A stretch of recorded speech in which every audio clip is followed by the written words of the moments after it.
Los vikingos no llevaban cuernos en sus cascos. No se ve la gran muralla china desde el espacio y Napoleón era un señor tirando alto para la época. La gripe española no era española y usamos todas las partes del cerebro, no solo un 10%. Las zanahorias no mejoran la vista y el color rojo no tiene ninguna influencia particular en los toros, ya que como muchos de los animales son daltónicos. Estoy segura de que muchos de ustedes pensaban que estas cosas no eran así. Seguramente pensaban que funcionaban de la manera contraria. Pero cuando se nos repiten las cosas una y otra vez, acabamos aceptándolas como ciertas. Y eso fue lo que nos pasó cuando se nos presentó este tema de debate. Pero nos dimos cuenta de que no debemos confundir lo que la sociedad piensa que es con lo que la sociedad realmente es. Buenas tardes, mi nombre es Elena Pascual y junto a Sergio Soldevila y Jan Ortuño les demostraremos que sí estamos suficientemente protegidos frente a la corrupción. ¿Pero a qué nos referimos? Según la doctrina de la Fiscalía General del Estado, corrupción se define como la práctica de un abuso de poder público para un beneficio particular. Según la RAE, proteger es amparar, defender. Y suficiente se define como bastante, pero se debe analizar en relación a de dónde venimos y a dónde vamos. Debemos tener en cuenta que se le puede exigir a una sociedad que parte de un punto de partida tan deficiente cultural históricamente como la nuestra. Pero ¿de dónde venimos y a dónde vamos? Según los datos del INE, los delitos relacionados con la corrupción han ido descendiendo en los últimos años. La mayoría de los casos se centran en la época de la burbuja inmobiliaria, en el 2007, en el 2008. Época en la que la legislación anticorrupción era prácticamente nula, la sensación de impunidad política era muy elevada y el índice de percepción de la corrupción muy bajo. Pero es cuando empiezan a destaparse todos esos casos de corrupción, que la corrupción pasa de ser un problema inexistente para la mayoría de los españoles a suponer el problema más importante para más del 60% de los españoles, según los datos del CIS. Y es en este momento donde empieza a hacer la legislación anticorrupción, que cambia la manera radical de la lucha anticorrupción. Y así los vemos en los datos publicados por un estudio en la Universidad de Barcelona en el año 2020. Vemos cómo desde el 2015 los nuevos casos no han hecho más que disminuir. Pero lo que sí aumentan son las sentencias que castigan los delitos de corrupción pasados y que nos da la sensación de que es un fenómeno que aún sigue en la actualidad. Pero esto sucede porque la corrupción tiene un efecto retardado. Porque la corrupción descomunal del 2008 no es la corrupción del 2023 y se lo vamos a demostrar con 3 argumentos. En primer lugar, un argumento de protección social. Demostraremos cómo la alta percepción de la corrupción da incentivos a luchar contra esta, llevando al ciudadano a protegerse a sí mismo. Y además de tener incentivos y mecanismos para defendernos a nosotros mismos, la ley también nos ampara, tal y como demostraremos en nuestro segundo argumento de amparo legal. Y finalmente, un tercer argumento, de capacidad. Porque a pesar de que la legislación no es perfecta, actuamos conforme a nuestra capacidad. Dicen que ojos que no ven, corazón que no siente. Y vaya si la sociedad española empezó a verlo y a sentirlo desde el 2007. Pero desde entonces hemos dado un giro de 180 grados hacia más legislación, más conciencia social. Pero aún así, los casos del pasado siguen resonando en la actualidad, haciéndonos pensar que la sociedad del 2023 no es tan diferente a las del 2007. Pero señoras y señores, no se debe confundir lo que la sociedad piensa que es con lo que la sociedad realmente es. Porque, señoras y señores, lo que a día de hoy tenemos en España es una sociedad que sí está suficientemente protegida frente a la corrupción. Muchas gracias. Sean bienvenidos al enigmático tablero de ajedrez de la corrupción, donde cada jugada es como una danza sutil entre la moral y la picaresca. La sociedad española se encuentra en una jugada donde la corrupción se alza como la jugada maestra, que todos ven, pero pocos se atreven a desafiar. Y es que hemos asumido como inevitables todos estos engaños y nos encontramos en una realidad en la que las corruptelas forman parte del movimiento regular de las piezas. Pero como en la realidad, todas estas piezas tienen debilidades diferentes, pero es la suma de todas ellas los que nos ha puesto en situación de perder la partida. Pero ¿cuál es realmente la problemática que nos ha puesto en esta situación de jaque mate? Pues bien, debemos asumir desde un principio que la situación está desequilibrada. La legislación se presenta en forma de reglas que son indiferentes, Las leyes que deberían velar por la moral y por la ética se han vuelto ambiguas. En segundo lugar, no tenemos herramientas suficientes para protegernos contra la corrupción.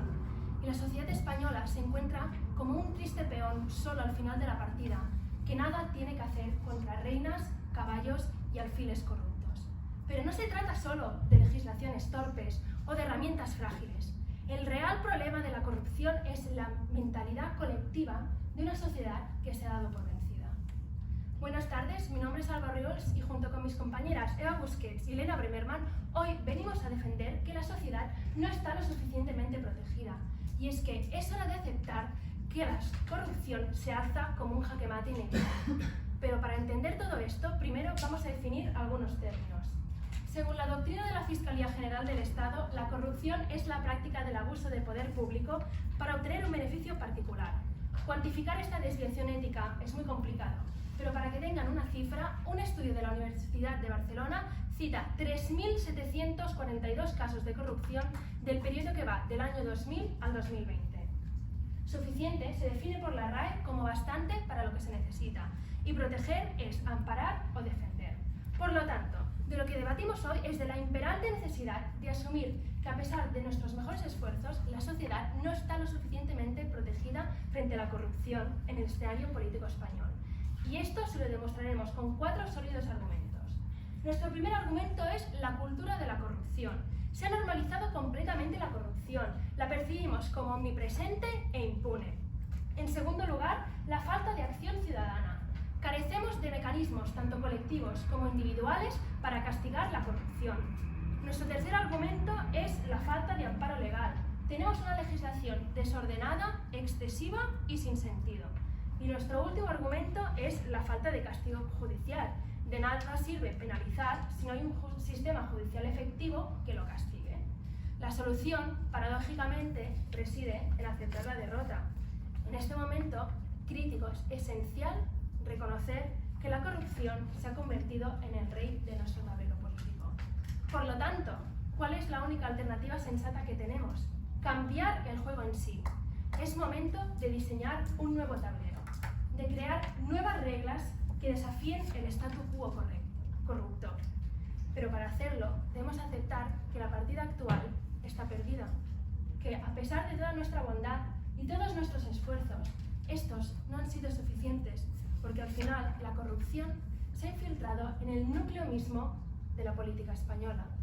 Y es por este motivo, señoras y señores, que la sociedad no se encuentra lo suficientemente protegida frente a la corrupción.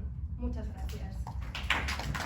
Nos decía el equipo contrario que había que asumirlo como inevitable y que no hay herramientas. Pues bien, nosotros les vamos a traer 3 sólidos argumentos de que no es ni inevitable y de que sí hay herramientas. Lo vamos a hacer con el primer argumento de capacidad social. La gente tiene mecanismos para reaccionar. El segundo argumento, precisamente legal. Vamos a demostrar cómo la sociedad efectivamente sí que tiene los mecanismos legales. Y un tercero, de capacidad. Veremos cómo fue en este caso. Bien, tal y como ha introducido mi compañera, nuestro primer argumento va a ser el de protección social. Y es que efectivamente ha habido un aumento de la percepción de la corrupción. ¿Por qué se ha producido?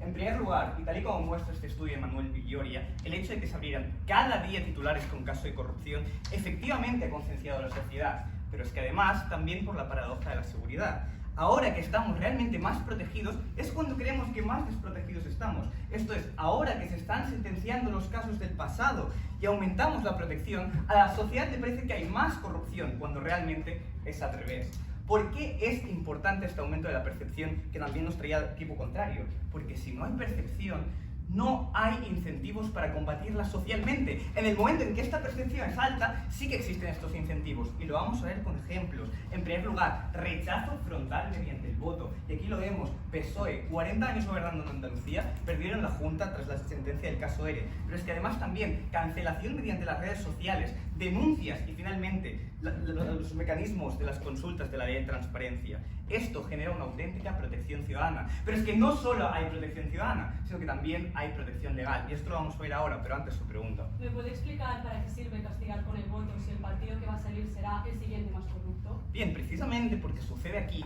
que que hay otros partidos, me dicen ustedes, hay el partido más corrupto el segundo. Esto no es cierto, puede serlo en alguna institución concreta, pero en otras instituciones hay muchos más partidos. Lo hemos visto precisamente desde los movimientos surgidos en 2015, precisamente a raíz de la corrupción. Recuerda el movimiento 15M. Vamos con nuestro segundo argumento, el legal. El ordenamiento jurídico es esencial porque actúa tanto previniendo ex post, desincentivando y previniendo las conductas, como ex ante, persiguiendo los delitos ya perpetrados. Nosotros somos los primeros en reconocer que durante las épocas ya comentadas la legislación era insuficiente, incluso siquiera favorecía la corrupción. Ahora bien, esto ha cambiado enormemente y lo vamos a ver caso por caso. En primer lugar, reforma de 2007 de la Ley de Bases del Régimen Local, que erradica la problemática que la propia reforma del 99 había creado. Ustedes me dicen, hay mucha corrupción urbanística. Yo les digo, claro, pero es que ya se ha reformado. Miren el punto hasta dónde baja. Segundo, reforma del artículo 150 de la Ley de Contratos del Sector Público, que evita las conductas de colusión y falseamiento del precio, que era el principal origen de la corrupción en este ámbito. Tercero, Ley de Transparencia de 2013. Ahora la situación, la administración, cuando le preguntan, tiene la obligatoriedad de responder. ¿Y lo hacen los ciudadanos? Sí. Hasta 60.000 solicitudes tan solo el año pasado, del cual el 80% fueron respondidas. 4. Reforma del Código Penal de 2015, que incluyó endurecimiento de penas, responsabilidad penal de partidos políticos y sindicatos e introducción del delito de falsedad contable 5. Y 5. Este mismo año, ustedes me comentaban, no, pero es que no hay legislación nueva. Yo les digo, este mismo año, Ley 2/2023 de protección del denunciante, que actuaba frente al foco más problemático que quedaba, el miedo a las represalias. Ahora, los ciudadanos tienen una protección auténtica frente a las denuncias. ¿Es todo esto perfecto? No, ustedes me van a criticar los vacíos legales, pero es que nosotros les decimos que no sea perfecto no quiere decir que no sea suficiente. Y aquí estamos debatiendo sobre la suficiencia, no sobre la perfección. Y es aquí donde nace precisamente nuestro tercer argumento, un argumento de capacidad. Si lo único que nos importara en el mundo aquí fuera la corrupción, obviamente podríamos hacer todo. Ahora bien, ¿a qué precio? Vamos a analizar por qué realmente el punto actual es insuficiente. En primer lugar, necesidad de discrecionalidad. Es necesario que la administración tome ciertas medidas de forma discrecional. Por ejemplo, en urbanismo me permite adaptarme a las particularidades de cada calle, cada barrio, cada municipio, cada pueblo. Sin discrecionalidad esto no sería posible. En segundo lugar, un aumento de control en pro de la lucha frente a la corrupción generaría unos costes inasumibles para el Estado. Por ejemplo, la contratación masiva de secretarios municipales para controlarlo todo. ¿Qué hacemos? Contratamos a un auditor para cada una de las 16.851 administraciones que hay en España. Aquí a mí no me salen las cuentas, a los únicos que les salen es a las Big Four. Y en tercer lugar, encontramos un problema de sobrecontrol. Por ejemplo, si para evitar homicidios prohibimos los cuchillos de metales, obviamente se acabarían los homicidios de este género, pero con un perjuicio exagerado en relación con los beneficios. Lo mismo pasa con la corrupción. En definitiva, para que una protección sea suficiente, no solo hay que valorar la corrupción en sí, sino también otros elementos como proporcionalidad de las medidas y eficiencia de la administración. Muchas gracias. Bien, buenas tardes, soy Elena Breverman del equipo En Contra y procederé a exponer los 4 argumentos principales por los que no estamos suficientemente protegidos frente a la corrupción. Un argumento de cultura de la corrupción, un argumento de acción ciudadana, un argumento legal y por último un argumento judicial. Empecemos. Nuestro argumento de cultura de la corrupción se basa en que no tenemos manera de protegernos frente a la corrupción porque la hemos normalizado completamente por su omnipresencia y su impunidad. No hay que hacer más que mirar los datos, nos lo dice el equipo contrario. Los datos de percepción no hacen más que subir, llegando a un 90% este último año, mientras que los datos de preocupación no hacen más que bajar. Según el CIS, en el último año, la corrupción era un problema principal para solamente un 4% de nuestra población. ¿Esto qué significa? Significa que creemos que existe mucha más corrupción, pero nos importa cada vez menos. Claramente, la población se ha resignado a que la corrupción está tan extendida que no hay nada que hacer, no hay nada que se pueda hacer para combatirla. Pero, ¿cuál es el impacto de todo esto? El impacto de todo esto está en el mismo estudio que me han presentado los miembros del equipo contrario, en el estudio de Manuel Villoria y Fernando Jiménez. En este estudio se dice que la resignación funciona como una vacuna para la lucha contra la corrupción. Esto es, mitiga cualquier acción civil que pueda haber y genera un entorno más permisivo de la corrupción. El político sabe que no tiene que rendirle cuentas a nada ni a nadie. Habiendo establecido que tenemos una sociedad que favorece la corrupción. ¿Qué elementos tenemos para atacarla? Aquí entrarán nuestro segundo, tercer y cuarto argumento de acción civil, legal y judicial. Pero primero, su pregunta. ¿Me pueden decir ustedes por qué el político no le tiene que rendir cuentas y cualquier ciudadano random puede simplemente preguntarle y el político está obligado a responder? Bien, para responder a esta pregunta voy a pasar directamente a mi segundo argumento, mi argumento de acción civil. Usted me habla de rendirle cuentas a los políticos. ¿Cuál sería el método paradigmático para que un político rindiera cuentas? El voto. Pero es que el voto castigo no funciona. Al votar hay que evaluar muchas dimensiones simultáneamente y no necesariamente la corrupción es el elemento que más pesa. Para demostrarlo no hay que ir más lejos que ver los datos de reelección. Entre 2003 y 2007, un 70% de los alcaldes que enfrentaron alguna acusación de corrupción fueron reelegidos, según demuestra este estudio de Fundación Alternativas publicado en el año 2008.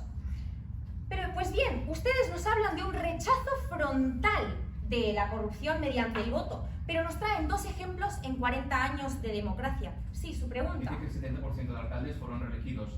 Es porque precisamente no fueron condenados por corrupción, ¿no creen?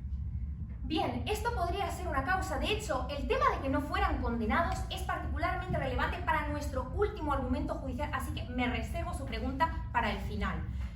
Pues bien, ¿qué significa lo que acabamos de exponer? Que hay impunidad por parte de los políticos que pueden delinquir y seguir en el poder como si nada, cosa que retroalimenta la sensación de omnipresencia e impunidad que hemos establecido en nuestro primer argumento. Pero bueno, pasemos a nuestro tercer argumento legal. Ustedes nos hablan de reformas maravillosas, pero nuestro argumento legal demuestra que partiendo de una base de una sociedad que normaliza la corrupción, la razón por la que estamos legalmente desprotegidos es muy simple. En España no hay una legislación integral contra la corrupción. ¿Qué tenemos en España? Tenemos una lista de 109 leyes, no una, no dos, no tres, sino 109 leyes en las que se menciona la corrupción. Ninguna de estas leyes está hecha siguiendo una estrategia integral. Tenemos leyes inconexas que se contradicen entre sí.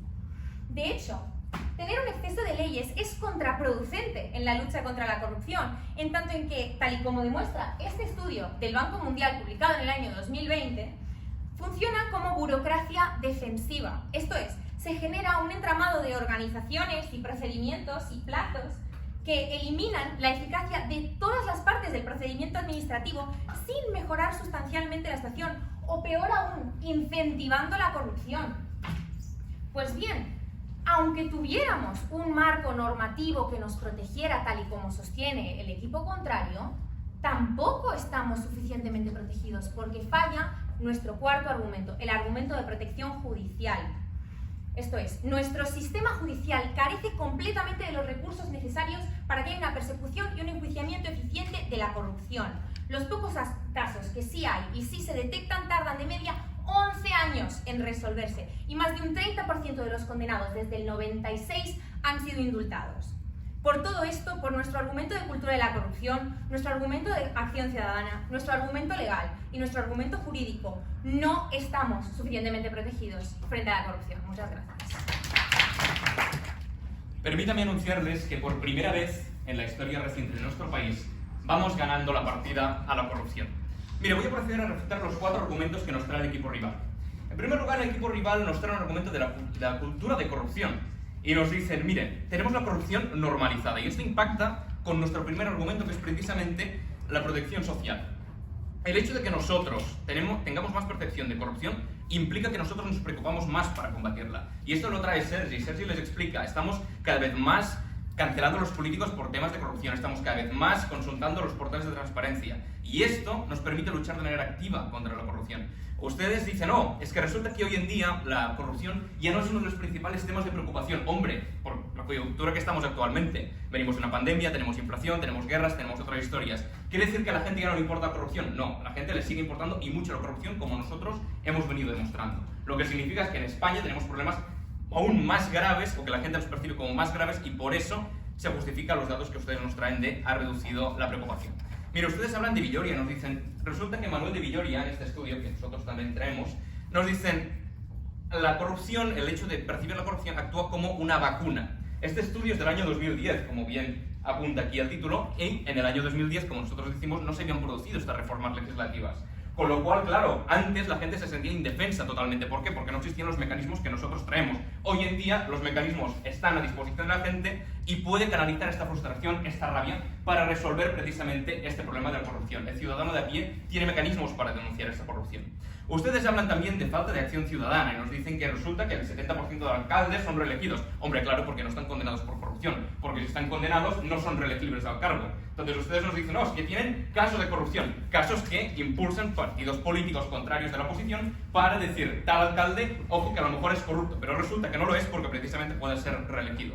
Y ustedes nos dicen que no funciona el tema del voto, que el tema del voto, la gente vota a PP igual y que no cambia nada. Oiga, caso de moción de censura, un caso cercano, caso ERE, exactamente lo mismo. Andalucía pierde el PSOE, un feudo que teóricamente pues era prácticamente suyo de manera indiscutible. Entonces, ¿qué es lo que sucede? Pues ustedes dicen, no, es que vas a votar al segundo partido más corrupto. No, no, no. Aquí no es cuestión de hay partidos corruptos y hay partidos corruptos o menos corruptos. No, no. Aquí es cuestión de que hay personas corruptas en este país, muy pocas, porque son 700 solo las condenas de corrupción en este país. Con lo cual esto de hablar, no, no, es que todos los partidos son corruptos, no. Hay 700 sentencias de corrupción en este país. Ustedes lo que han venido aquí en este debate es con muy buena intuición, que su tercer y cuarto argumento se fundamenta en esto, en hay más corrupción de la que detectamos, pero se han olvidado de traer los datos. Y nosotros sí hemos traído los datos. Y los datos dicen que solamente ha habido 700 condenas de corrupción en nuestro país. Señal, síntoma de que en realidad a lo mejor no estamos tan mal como ustedes nos intentan hacer creer y nos intentan hacer ver, y ya digo, sin ningún tipo de dato. Ustedes dicen que resulta que legalmente no estamos suficientemente parados porque no tenemos una legislación integral. Y no nos explican por qué esto es importante, porque esto nos importa lo más mínimo que no haya una legislación totalmente integral en nuestro país. Porque nosotros sí que reconocemos, que a lo mejor la ley no es perfecta, a lo mejor hay algún pequeño vacío legal, pero ¿saben cuál es la cuestión? Que en los últimos años este vacío legal es prácticamente insignificante. Entonces, aquí no estamos debatiendo si estamos perfectamente protegidos de la corrupción. Estamos debatiendo si estamos suficientemente protegidos frente a la corrupción. Y los datos lo demuestran. Y las reformas legales lo demuestran. Su punto. ¿No cree usted que los números que nos traen de sentencias condenatorias son tan bajas precisamente porque el sistema judicial actual no funciona en estos casos? ¿Pueden ustedes demostrar, pueden ustedes cuantificar cuáles son los casos de corrupción, las sentencias que no se acaban detectando? ¿Qué son? ¿10 personas las que no juiciamos? ¿20, 50, 100, 1000, 2000? ¿Todo el mundo? ¿Ustedes pueden cuantificarlo? No pueden cuantificarlo. Entonces, en tanto que no pueden cuantificarlo, no tenemos por qué asumir que aquí en España somos un país de chorizos y todo el mundo es corrupto. Si ustedes tienen los datos, tráiganlos y ganen el debate. Y si no los tienen, lo siento mucho, no van a poder ganarlo porque somos nosotros quienes traemos los datos. Ustedes traen la intuición, nosotros traemos los datos. Mire, ustedes hablan también de falta de castigo judicial y nos dicen, mire, resulta que España es un país, casi una república bananera, nos dicen. Mire, Fernando Gómez Pomar, profesor de aquí de la Pompeu, y lo van a tener algunos de aquí o algunos ya lo han tenido, nos muestra en su estudio de INDRED que España es un país que resuelve los casos más rápido que la media de la Unión Europea. O sea que no estamos tan mal, que sí, que nos gustaría que fuera más rápido, pero no vivimos en un mundo ideal y lo que tenemos es más que suficiente. Casos de indultos han bajado en los últimos años de manera exponencial. ¿Es tan grave la situación? ¿Estamos al borde del colapso? No lo dicen los datos. Lo dicen ustedes, pero no lo dicen los datos. Y para acabar, bueno, pues para acabar ya está, porque me he quedado sin tiempo. Muchísimas gracias, eso es todo. Bien, mi nombre es Eva Busquets y voy a hacer el turno de refutación en contra de que estemos suficientemente protegidos frente a la corrupción. Pero antes que nada vamos a ver un fallo sustancial del equipo contrario, y es que nos quieren demostrar que el hecho de que existan mejoras significa necesariamente que las medidas tomadas sean suficientes. Este es el primer error fundamental del equipo contrario, en la medida que, con la misma línea, yo podría decir, sí, claro, a la lucha ante los asesinatos en México es suficiente porque los casos han disminuido. O podría decir, la lucha en España contra la violencia de género es suficiente porque los casos han disminuido.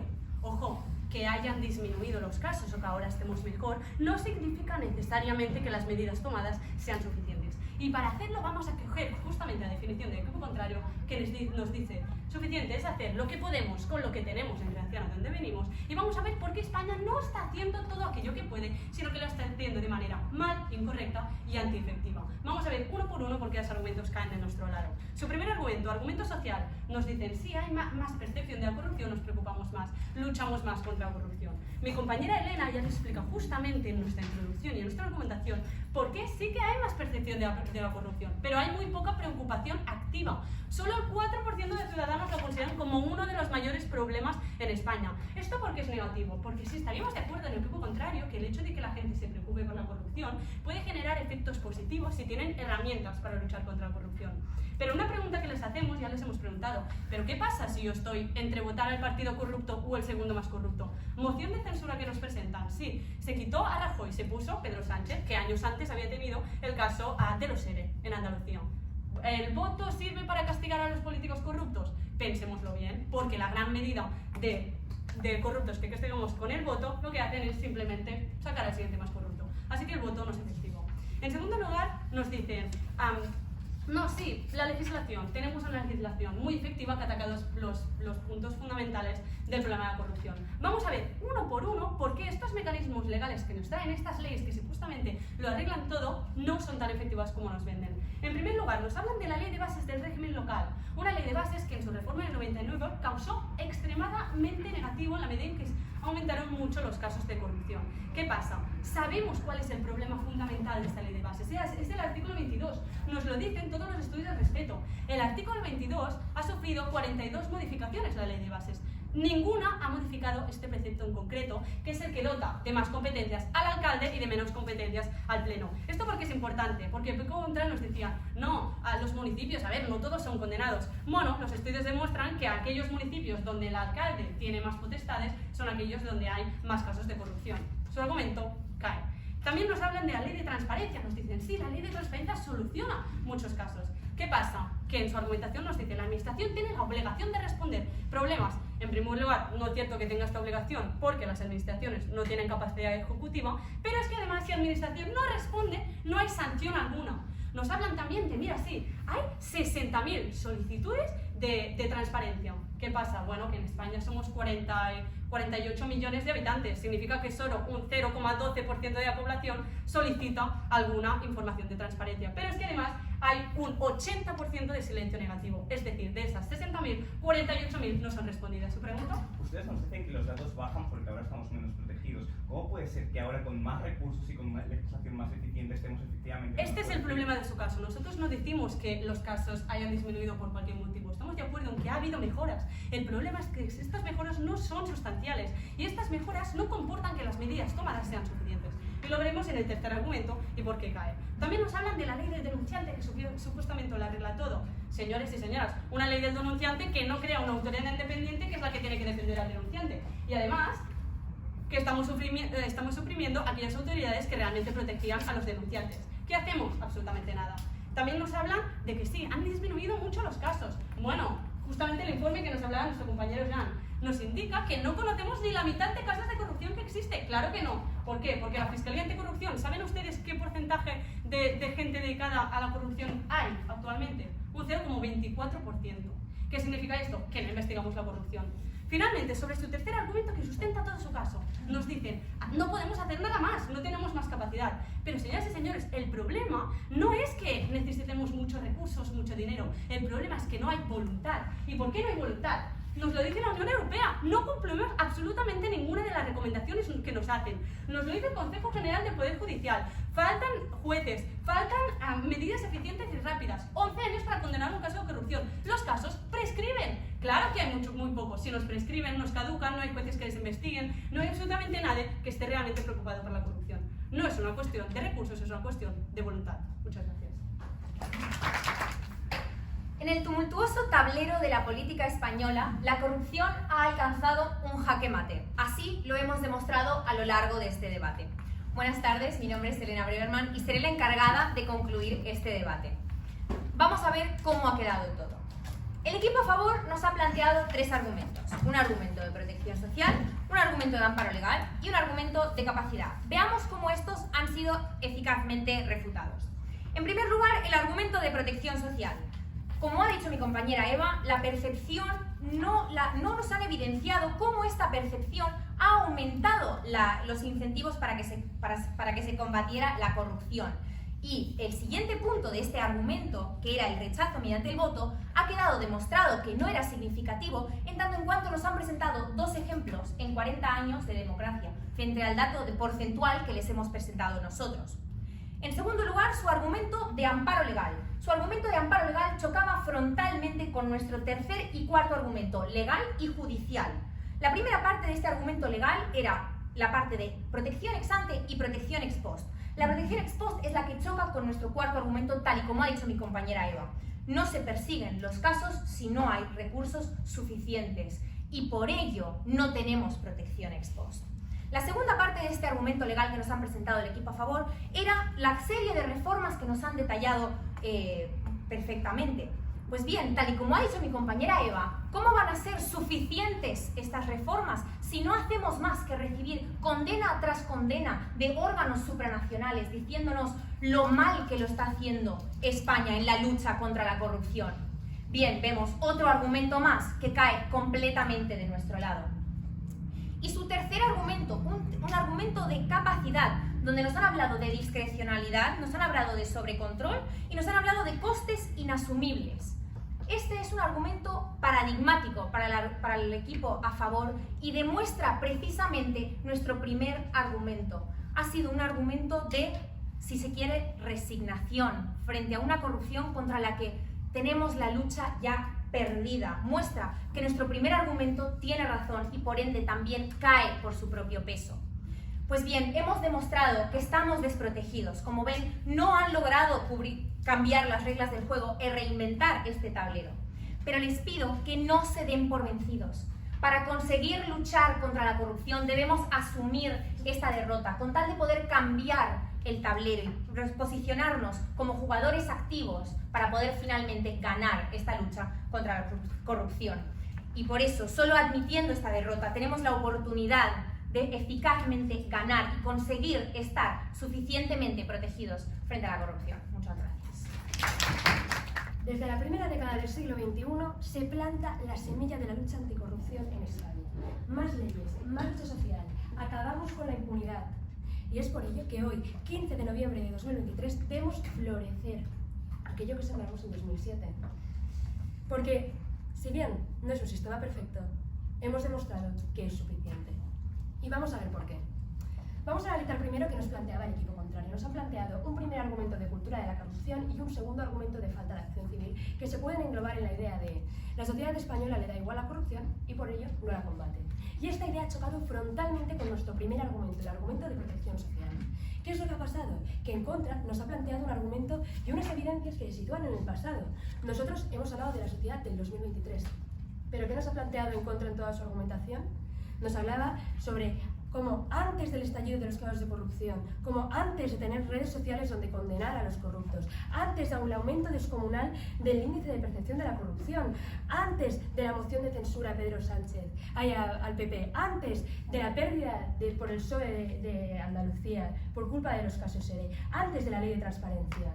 Hablan del pasado, nosotros hemos hablado en el presente, tal y como han expuesto mis compañeros a lo largo de este debate, porque en el presente sí nos importa y sí hay herramientas, porque la sociedad del 2023, como les hemos demostrado en este debate, no es la del 2007. Y este argumento se lo llevarían entonces, pero a día de hoy hemos demostrado que sí, que tenemos herramientas ciudadanas, que no son perfectas, pero sí suficientes. Por ello, su argumento cae y el punto nos lo llevamos nosotros. Siguiente, han planteado un tercer argumento legal y un cuarto judicial, que se engloban en la idea de las leyes no funcionan y las que funcionan no se cumplen. Y han chocado frontalmente con nuestro segundo argumento, el argumento de amparo legal. El equipo en contra nos decía 109 leyes, inconexas y contradictorias, algo que no han demostrado en todo el debate y que encima funciona como burocracia defensiva porque lo dice un estudio que no se debe haber realizado ni en España, porque ¿qué es lo que les hemos demostrado? ¿Qué es lo que han demostrado mis compañeros? Cuando cambia la ley urbanística, ¿qué pasa? Descendieron los casos de corrupción urbanística, a diferencia de lo que decía la refutadora. Ley de transparencia, más solicitudes. Y así con todas las demás. Burocracia defensiva, no funciona. No es perfecto, pero sí suficiente. Y el judicial. Hemos demostrado que en España funciona mejor el sistema judicial que en otros países de Europa, que la justicia es lenta. No es perfecta, pero sí es suficiente. También hemos planteado el argumento de capacidad. Porque si queremos una sociedad eficiente, es importante tener en cuenta de dónde venimos y a dónde vamos. Discrecionalidad, eficiencia en costes, evitar sobrecontrol. Podemos mejorar, sí, pero es suficiente. Sobre todo teniendo en cuenta de dónde venimos y a dónde vamos. Y es que el tablero ya ha cambiado. No podemos confundir lo que la sociedad piensa que es con lo que la sociedad piensa, con lo que la sociedad realmente es. Y lo que a día de hoy tenemos es una sociedad suficientemente protegida frente a la corrupción. Muchas gracias.